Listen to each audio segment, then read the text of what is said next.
Hi everybody, Mike Hancock here, and our very special guest today is Masami Sato. If I ever thought of somebody who I knew who had the potential to win the Nobel Prize, this lady is it, although she's extremely humble. But I remember right back, the year was 2007, the venue was the Duxton Hotel in Perth in Western Australia, where Masami and her partner Paul floated by a number of us this concept that they had for buy one, give one. And it's a concept at the time we all really loved. And, you know, they launched it, and like all things, it starts from humble beginnings. And these days, I think the number is 219 million gifts of giving that they've inspired around the world in the last 13 years. They've done some extraordinary things. And Masami, welcome today. And we're really looking forward to hearing everything that you've got to say. So we'll give you a big virtual round of applause. Yay for Masami, and it's over to you. Hi everyone. Really great to connect with you here. So Mike gave me really lovely introduction. But over the next, let's say, Mike, about 20 minutes, half an hour or so. Sounds great. Is that correct? Just checking. Yeah, I'm looking forward to sharing my journey and what led to the formation of the initiative that I work on today. But also today is really about you, because this year, I believe that we have all experienced some extraordinary time and change, and some of those things that we faced were very challenging.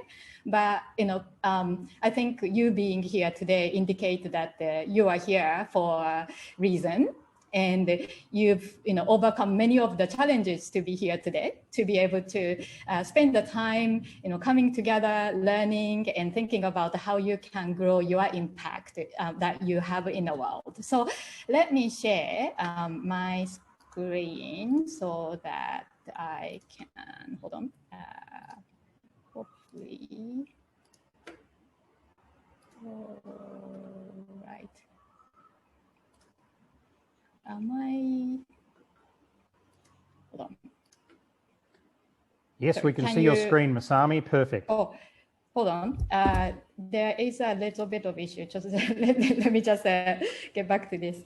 Hold on. I love the fact that out of all of the things that Zoom's done for us, I don't think they've actually solved screen sharing very well at all, to be quite honest with you. But well, actually, you will soon discover that for me, speaking is quite an extraordinary thing to do, considering my background, and that's part of the reason why I'm looking forward to sharing what I'm about to share. So.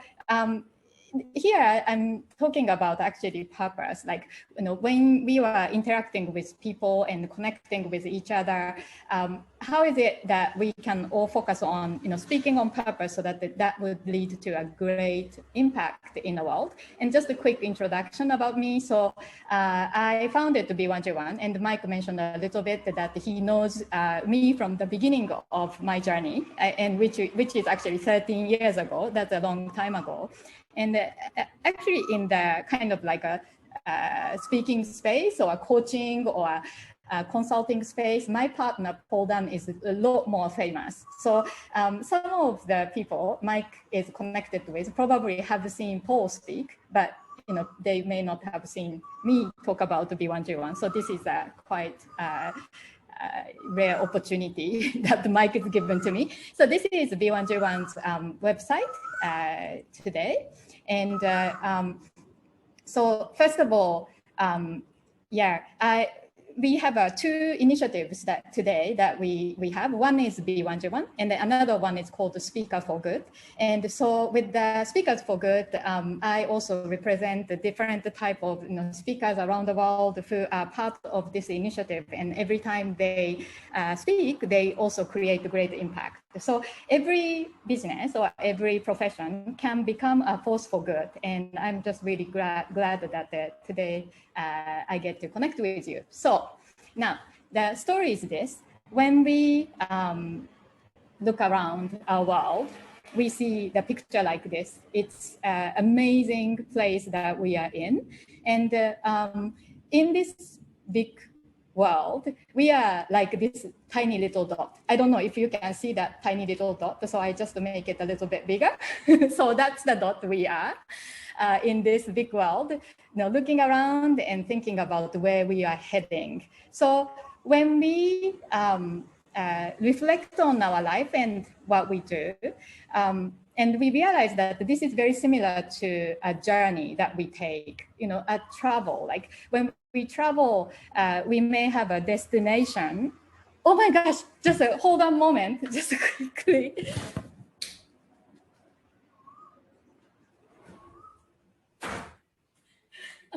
I'm so sorry. What happened was monkey just jumped into our living room. Can you believe? Fantastic.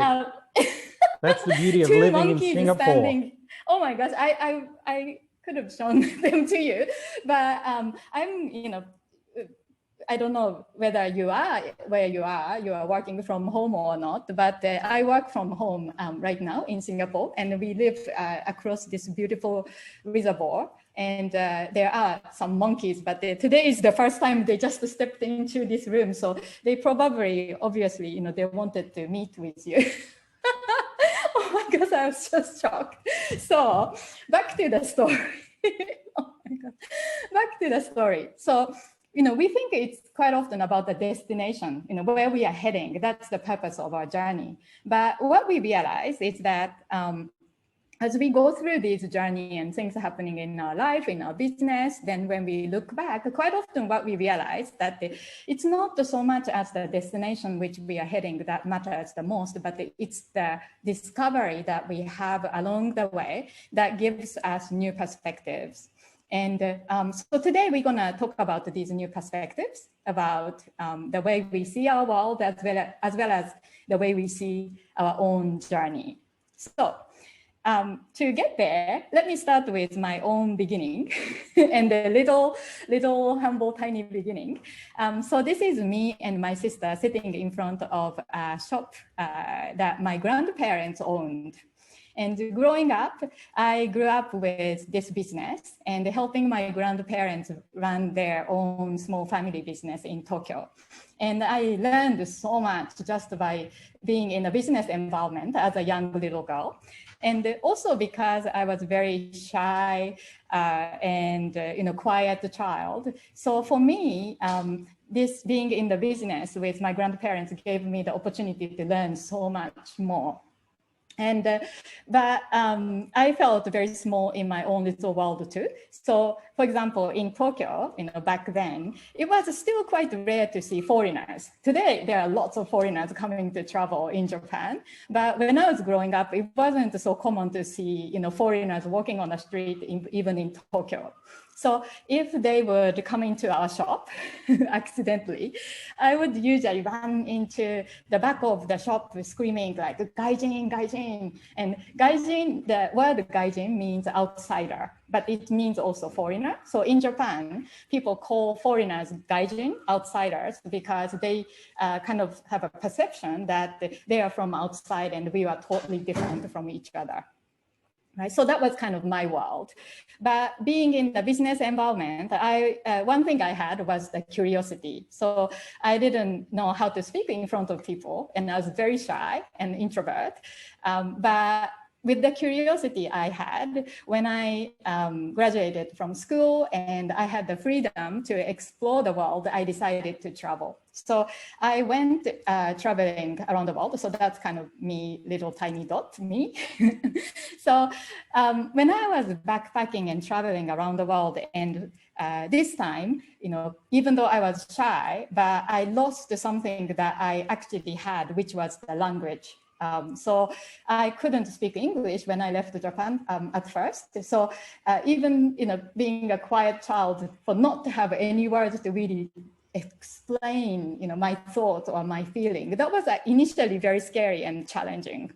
But at the same time, I realized that losing my language or the kind of voice was the best thing that happened to me, because in a very, very simple way, I really started to connect with people for the first time, because I was no longer worried about saying the right thing or saying smart things. I could only express myself with gestures and facial expressions or sharing experience and food together. So that was kind of the most liberating time of my life, to really connect with people without having set expectations. And I enjoyed it so much, because wherever I went, I always met some extraordinary kind individuals who came to help me. And I also started to realize that even though we looked very different, we came from different background, we had, came from different culture, but still there were a lot we could share. And then I started to believe that maybe we were all very similar. Or maybe we are all the same, because we all cared about our family, friends, our communities, the things we were doing. So I started to see so much in common with the people everywhere. And then at the same time, I also started to feel quite overwhelmed, because when I was traveling to places like Central America, spending time with people there, or when I was in India or Nepal backpacking, I started to see quite confronting pictures as well. And so those were the pictures of challenges and problems that people faced. Children not being able to go to school, because they had to work, or people with disability who didn't have any help from the local government, or the environmental pollutions that were affecting the health of people. And they had nothing, there was nothing they could do, or people don't have access to food or water. So facing those issues, I was very overwhelmed, because I thought, if these same things were happening in my own neighborhood or community, then surely somebody would something to help. They wouldn't leave the kids, begging on the street. So I didn't know, I felt really like that tiny little dot who was overwhelmed by what was going on in the world. And I didn't have the answer to my questions.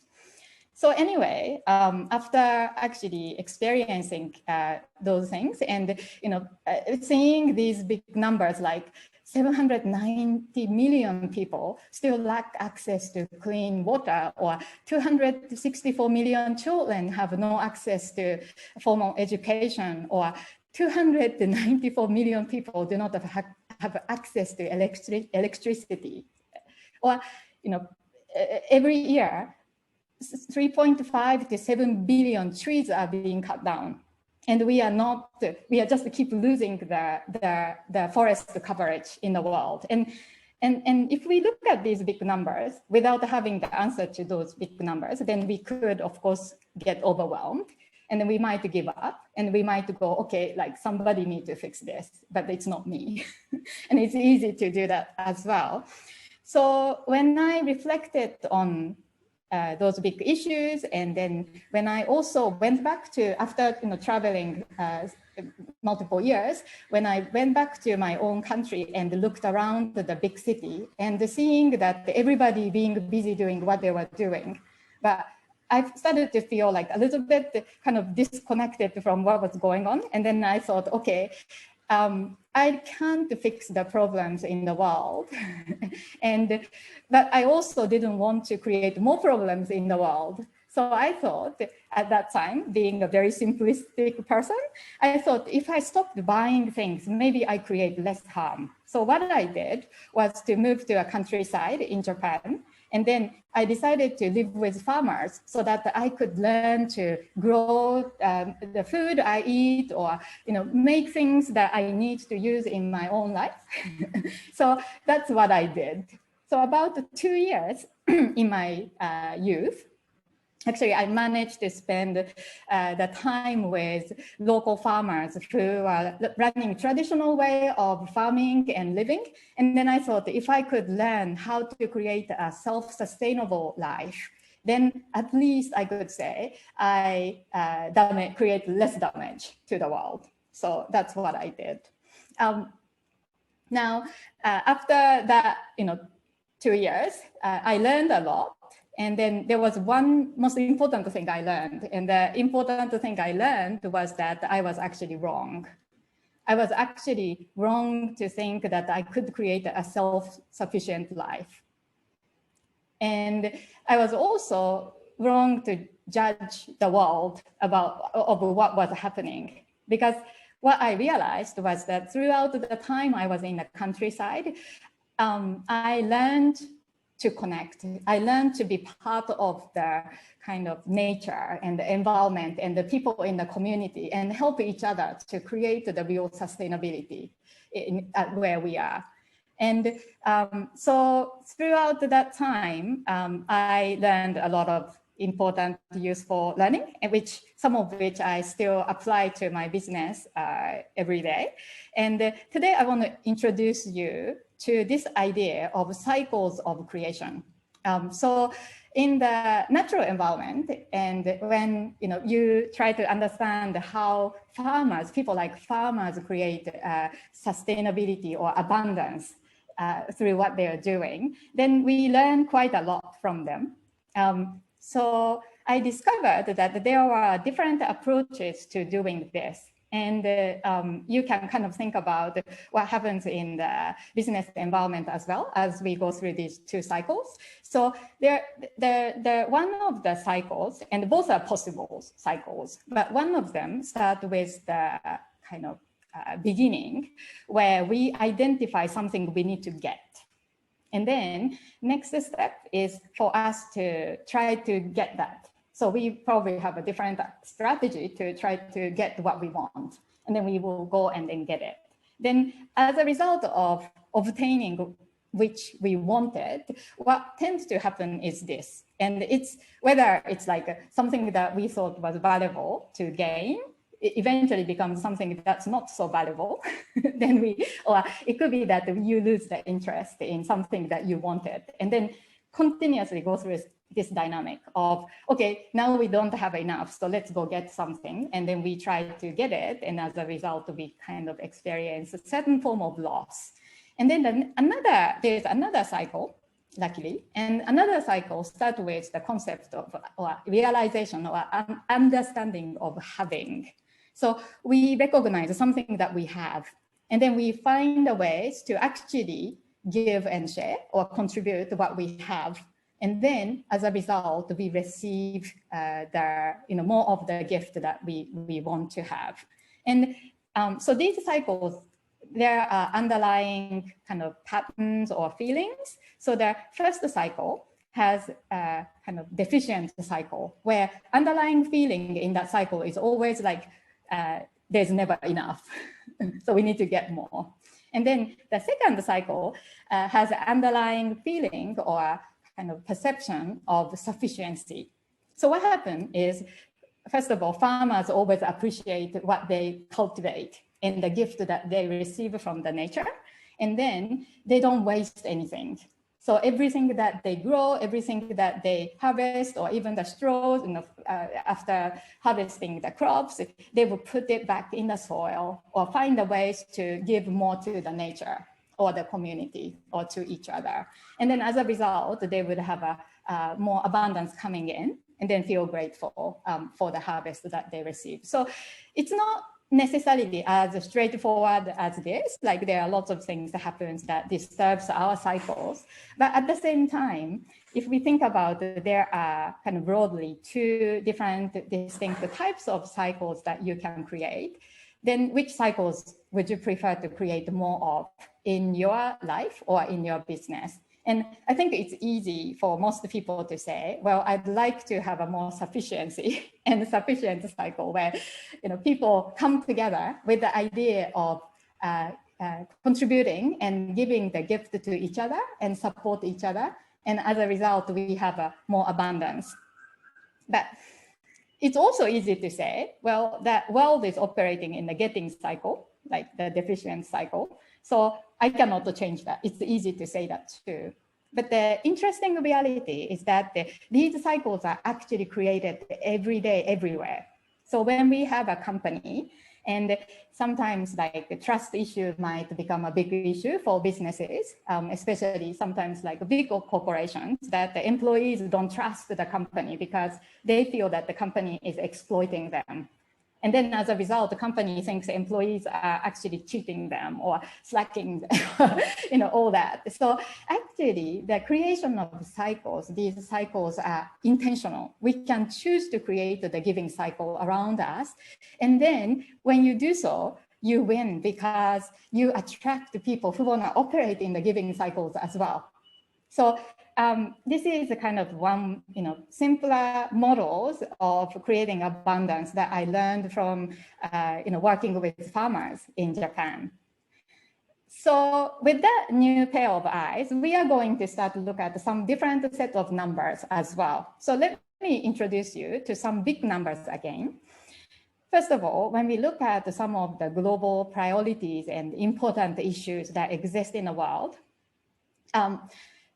$22 billion is the amount of funding, annual additional funding that's required to make sure we provide access to basic education to children who are currently not getting access to primary school education in the world.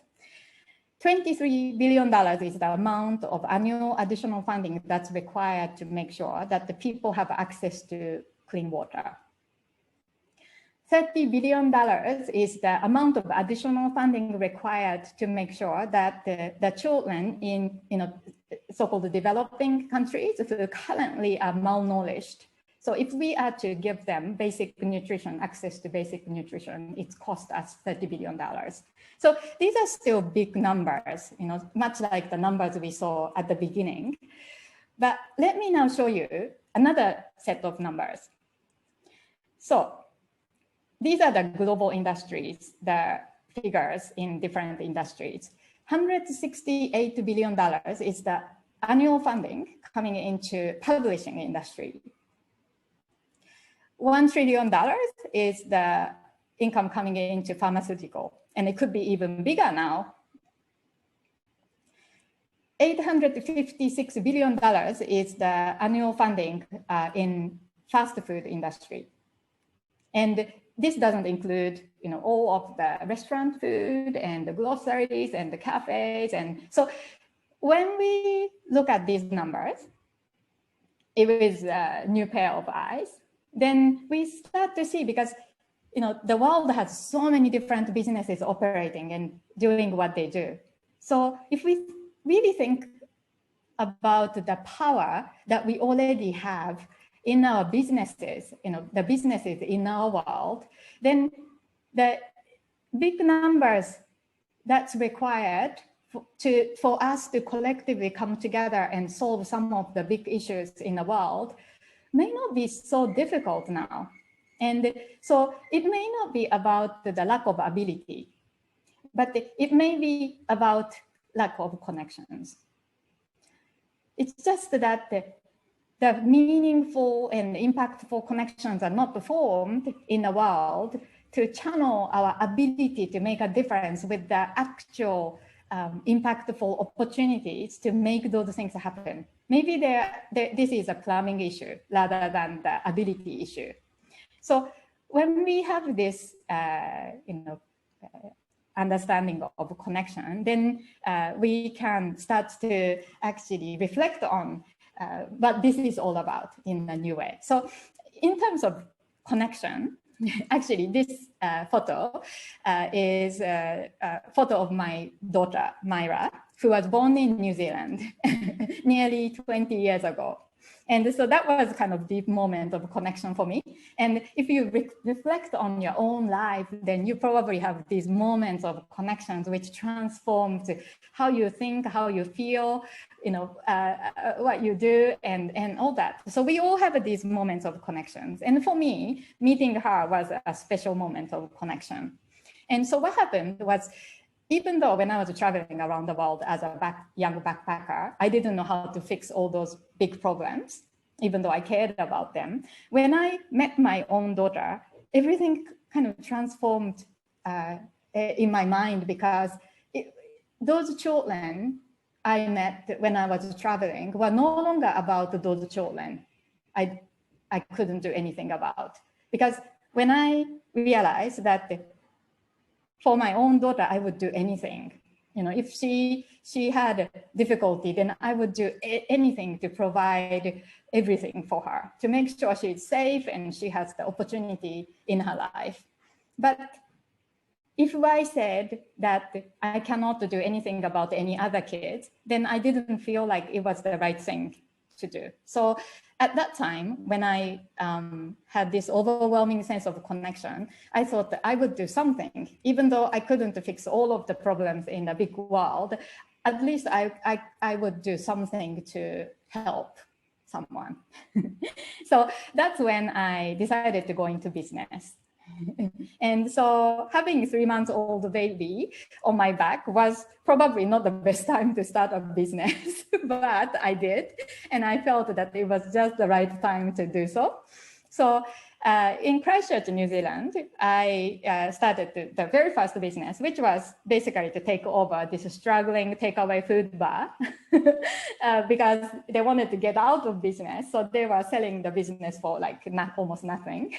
So we went into the business, and then I worked really hard with the baby on my back to grow this business, improving the food and improving the services. And so within 6 months, after that, we started to see a huge, and this was industrial takeaway food bar, and we started to see like truck jam in front of the road, or people queuing out of the shop during lunchtime. So we saw this initial little success, and then bought another takeaway food place, which was an ice cream shop on the beach, to have 2 businesses now. And after that second business, and finally, we decided to sell these 2 businesses and move to Australia, because my desire and idea was that I wanted to start a food business that provided healthy eating option to busy working people, so that the families can come together to enjoy the meal after a busy day.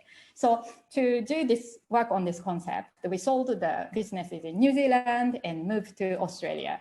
And then got a big commercial kitchen to start this another business. And so what happened was, after another about 3 years of hard work, and during that period, I had another son accidentally, and having 2 young kids and running this business, and we faced so many challenges and struggles during that time, but we kept going. Because whenever I faced, very difficult time, I always thought about these people I met when I was backpacking. And, there were extraordinary people out there who had almost nothing. They had very little, and they didn't have enough food to feed their own kids, but they invited me to come and have a meal with them or stay with them, and sharing their food. And I used to think like, oh my gosh, like you can't share your food with me because you cannot just even feed your own kids. And so I remembered those people. So whenever I had a difficulty, I didn't feel much of it because I still was healthy and everything I needed, and healthy kids. And so we kept going. But then about 3 years after I started this another concept business, which was starting to grow, I had a moment of realization, because at that time, I had a frozen meal production business that was providing packaged frozen meals to more than 150 stores in Australia in multiple states. But at that time, I was still telling myself that I was not ready. Our business wasn't ready to do anything because we were putting all the money back into business. And we could always find excuses, like we were too busy. I was still working 16 hours a day, 7 days a week at that time. So I thought, if I keep telling myself that I wasn't ready, then I would probably be telling myself the same story 10 or 20 years later, that I still wasn't ready, not successful enough. So that was the time I came up with the simple idea of B1G1, and which was also the idea of buy one, give one. So instead of trying to do something big in the future, what if we just did something small every day? And so from that time, we decided that for every packet of meal that we sell, we just give one meal. And I realized that to do so with an experienced organization at that time in India only cost like 25 cents. And I could do that. I could allocate that amount because that was just like one of the ingredients or sticker on the package. And the moment we shift the thinking, then everything changes because then from then on, giving and caring became part of our product. Everything that we did. So that was really transformative for me. But about 7 months later, after that initial moment of realization, there was another moment where I started to think about all the amazing business people I met along my journey. Because being an entrepreneur, I definitely connected with many great other business people, and they were passionate about the different things, and that's why they had the different kind of businesses, but they all cared. So I thought, what if it was easy for any business to do this, to embed giving in, tangible giving in what they do, and then continue to give in the way that they believe in. I happen to believe in, food and education for all children. But maybe there are business people who care about environment or want to help people start businesses, or so we all care about all sort of different things, and that's why we start different businesses. So I thought, what if it became so easy for every business to make a difference? So imagine if every time you have a cup of coffee, a child receives access to life-saving water. Or imagine every time you purchase a piece of cloth that you love, a girl in at-risk girls in certain countries can receive access to education so that they don't actually get trafficked. Or imagine if every time a business provided the consulting service, they also provided income generating opportunity to women to start a business. Imagine that. And these things are no longer imagination, because in the B1G1 world, there are so many businesses who are working with us, that are working with us today and embedding the giving in what they do. And together, we are creating so many impacts. So I showed this website picture up in the beginning, but today, this is the B1G1 website. And then basically how we make this happen is that we have more than today 500 projects listed in the B1G1 platform for businesses to choose from. And then fully 100% of what they give to those projects. And you get to give any amount, like even 1 cent or $1 can create a tangible impact. And 100% of that goes to the project that they choose to support. And we also encourage businesses to think about the embedding giving in what they do, rather than just donating, and writing a big check to organization, to actually thinking about how to embed giving in what they do every day. So those are the 3 things that we actually focus on. And today we have more than 2,500 businesses working with us and making a great impact happen. And those impacts, we have more than 200 million giving impacts in B1G1, but those impacts are not just the big numbers, because it's the number of trees being planted, or the meals given through the different school meal programs, or healthcare, number of days of access to healthcare being provided, and so on. So each one of these 200 million giving impacts, we see it as a smile being created. Now, so today we also, think about how this community of small businesses can align with big global goals as well. So we categorize the project that we list in B1G1 with different sustainable development goals. And then so that when businesses make those contributions, they know which goals that they are impacting with their giving. So we had a lovely message from also Paul Pullman, who was part of creating this sustainable development goal as well. And if I could play this video, then you get to hear what he says about small businesses. Well, first I'd like to thank Masami and the B1G1 movement for their enormous impact that you're having. 145 million acts of kindness already reached in this world. Nearly 2,500 companies belonging to this. And your philosophy is 100% right. Business is there to serve society. If we cannot find what our purpose is and positively impact society, we frankly have no reason for being. You captured that very well in the B1G1 movement. We have a wonderful opportunity right now in this world with the Sustainable Development Goals. 17 goals with a simple objective to irreversibly eradicate poverty and do that in a more sustainable and equitable way. And frankly, that agenda cannot be achieved without the private sector or the business community.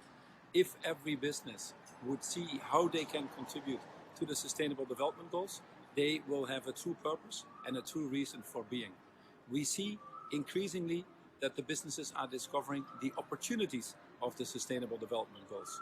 Just looking at very simple areas of food and land use, at cities, mobility, and health and well-being, we think it unlocks about a $12 trillion opportunity, can create up to 380 million jobs, and yes, it will come from the small and medium-sized enterprises. I'm fortunately to be the CEO of Unilever, but in our value chain, we have 80 to 100,000 small and medium-sized enterprises. And we certainly all want them to be driven by purpose. If and when they do, it unlocks an enormous energy. It attracts the talent. It makes people engaged at work. It cuts costs. It drives opportunities. And ultimately, the long-term success of your businesses. I thank you for what you're doing, and I wish you a lot of success on your journey. Thank you very much. So that's kind of message from somebody who is really at the top of kind of like a global business landscape for small businesses. And what he says is the belief in this power of small, that individually what we are doing seems to be small, but collectively we really do have the power to make an impact. And we see, I see this as, the concept of, for example, honeybees pollinating the flowers around the world because they are small, tiny little dots. But they have amazing power because if honeybees disappear in the world today, then large proportion of our food supply will be actually diminished. So there is that power. The businesses are like those tiny little bees pollinating our flowers every day. But when we became sophisticated and smart over the years, what we learned was how to extract more without actually doing simple things like pollinating and giving back. So I believe that the businesses realizing that position in the world can transform what's happening. And this is one of my heroes, David Attenborough. And I'm not sure if you watched this documentary program called Life on Our Planet. Have you seen, like if anybody's seen this? Yeah, there are some nodding. Yeah, Lundy and I watched it. Oh, great. I extracted just one thing he said. So let's just listen what he said. There are many differences between humans and the rest of the species on Earth, but one that has been expressed is that we alone are able to imagine the future. For a long time, I and perhaps you have dreaded that future, but it's now becoming apparent that it's not all doom and gloom. There's a chance for us to make amends, to complete our journey of development, manage our impact, and once again become a species in balance with nature. All we need is the will to do so. We now have the opportunity to create the perfect home for ourselves and restore the rich, healthy, and wonderful world that we inherited. Just imagine that. So he said, just imagine that. And so years ago, we started B1J1, imagining a world where everything businesses do can make a difference. And today we have 2,700 businesses. And if we think about the businesses out there, there are millions of businesses. So I would say we are still just at the beginning, but we still today imagine a world where all of us, including businesses and individuals, can come together to pollinate the flowers in the world. And it is encouraging that the more and more people come to us resonating with this idea as well. So back to the picture of a big, beautiful world out there. And the fact that we are still that tiny little dot remains the same. We haven't grown to be a big dot yet individually. But imagine like if this tiny little dot managed to just inspire one more person, your team members, your customers, your clients, your family members, people in your neighborhood, your friends. And if we all worked together to spread the idea that it is us like collectively having the responsibility and also the power to transform our world together, then what kind of world can we create? Back to the idea of the real voyage of discovery and having a new set of eyes, because just by having a new set of eyes, we start to see what we actually can do rather than what we cannot change. So those pictures that we saw earlier when I started, these pictures also start to look different because these are no longer pictures of big problems that we cannot do anything about. But these are now the pictures of opportunities that we could do something about.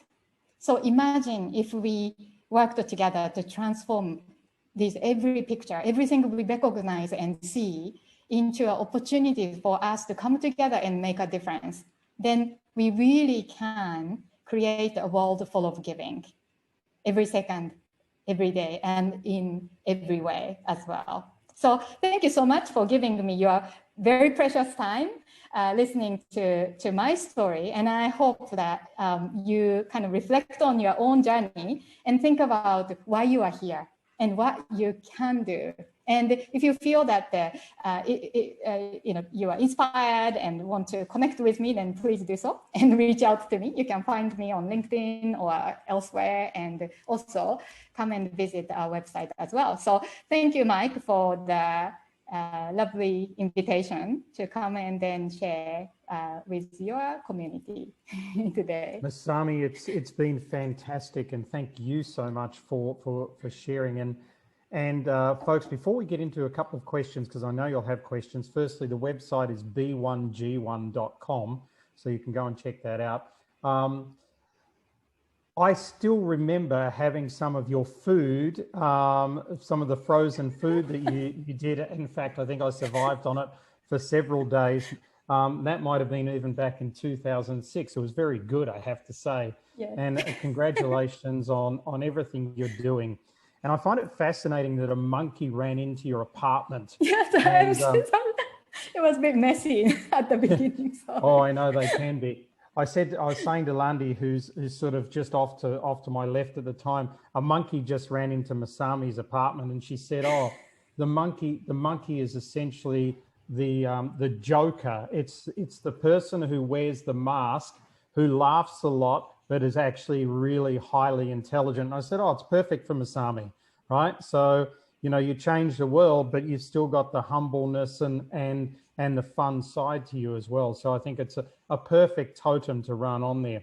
Paul from the Netherlands asked you, how's best to support B1G1? How can we start to support B1G1 is his exact question. So maybe you'd like to tell people how B1G1 works, because everything that gets contributed goes 100% to the causes. And I think you've done that ever since day one. So it's not like a traditional charity or anything like that. So how does it actually work, and how can people get involved if they want to? Good question. Good question. I forgot to mention that important part, being overwhelmed by the monkeys appearance. So yeah, so I said that B1J1, make sure 100% of all the businesses giving go to the project rather than taking percentage of donation, which is kind of like a conventional model in any fundraising type initiative. So what we did from the beginning was very clear that we were here to add value to businesses and help them create meaningful giving activities and track the impacts or share that with their team or community. Or so we provide all sort of opportunities and resources to the businesses that we work with. And then at the same time, businesses actually join us as B1J1 members. So depending on the company size, tiny businesses, because we want to make sure that tiny businesses can still do this, like rather than saying one day when we become successful. So tiny businesses might join like for $1 a day as the membership portion to B1J1. And then the contributions coming from all the businesses are used to develop and grow, and then do all the administrations, of course, of the giving in the B1J1 initiative. But once businesses are member of B1J1, then fully 100% of all of the giving they would do will be sent to the worthy causes. And then also we even top up the bank charges. So like when you are giving, and then let's say planting a tree is $1.20 in this region. And then if we took the percentage, then you can't, the tree cannot be planted. So we make sure that even the credit card charges are topped up to be limited to the project. So if you happen to be a business owner, and then if you want to be part of or support this movement, then step one would be like, you can take a look at our initiative at b1j1.com and then join us. If you are not a business owner, or you have a friend in business, then if you are happy to spread the word just by mentioning, hey, did you know that you could actually make your company a giving business by being part of B1J1, then that would be fantastic as well. And of course, if you know great charity organizations that might want to join in the B1J1 initiative, then you can recommend them too, because for the charity organizations, it's totally free for them to join B1J1. And then of course, we are forwarding 100% of all what we raise to them. So as long as they can qualify our criteria, then they are welcome to apply to become part of B1J1 movement. Yeah, fantastic. Thank you for posting the link, someone. yeah, Paul posted the link, so it's great. And so it's very simple, and I love the way you do it. For as simple as $1 a day, you can be a member, and then 100% of everything you contribute goes direct to one of the, I think you said 500 plus projects that you've got on the website at the moment. That's great. Now, also, Masami's very involved in the speaking world. For those of speakers here in Masami, we've got some real movers and shakers in all sorts of world that are on this call as well. Do any of you have any final questions for Masami before we wrap this up? Let's just throw it out to the people there. And Masami, while people are doing that, I loved your model that you suggested as well with the 2 cycles, because it was very, very obvious to me that you just see so many people in life who go, I'm going to wait till I retire to have fun. I remember that, in one of my past relationships, the lady's parents used to say, oh, we'll travel when we retire. And we thought, well, that's a bit late to travel. And then eventually they sold their business for a lot of money, had the money to travel, and said, oh, but if we spend the money on travel, maybe we won't have enough money to retire. I don't know why people do this. I don't know why people wait. And your point is, why wait until you've got something that you think is worth contributing? Just start contributing now. You were technically contributing when this started 25 cents out of every meal you sold. It's not a lot of money, but it does a heck of a lot of good. So Masami's put down there that you can have a look at Speakers for Good. That is not Goog, I think. Oh, sorry. So Speakers for Good .global. So the monkey must have typed that one for sure. So Masami, I just wanted to thank you so much for being on the call today, and thank everybody else for being on the call as well. She's got it in right now.